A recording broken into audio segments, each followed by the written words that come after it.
இந்த உலகத்திலே மனிதர்களில் பலர் லட்சங்களையும் கோடிகளையும் செலவு செய்தால்தான், இன்னும் பலர் வாழ்நாள் முழுவதையும் வணக்க வழிபாட்டில் கழித்தால் மட்டுமே இறைவனை அடைய முடியும் என்ற வெகு தூரத்தை வைத்திருக்கிறார்கள். இறைத்தூதருடைய இந்த செய்தி இவர்களுக்கெல்லாம் ஆச்சரியத்தை கொடுக்கும்.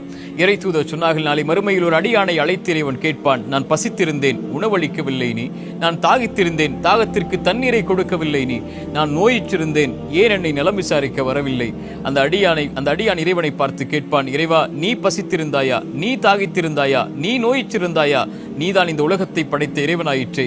அந்த அடியானை பார்த்து இறைவன் சொல்லுவான், என் அடியானில் ஒருவன் பசித்திருந்தான், அவனுக்கு உணவை கொடுத்திருந்தால் அங்கே என்னை பெற்றிருப்பாய்; அவனுடைய தாகத்திற்கு தண்ணீரை கொடுத்திருந்தால் அங்கே என்னை பெற்றிருப்பாய்; அவனுடைய நோய்க்கு செலவழிக்க அல்ல, நலம் விசாரிக்க சென்றிருந்தால் என்னை நீ அங்கே பெற்றிருப்பாய். இறைத்தூதர் சொன்னார்கள், இந்த உலகத்திலேயே இறைவனுக்கு விருப்பமான செயல்களில் ஒன்று, ஒரு அடியான் சோகத்தில் கஷ்டத்தில் இருக்கும் போது அவனுடைய முகத்தை சிரிப்பால் மாற்றுவது.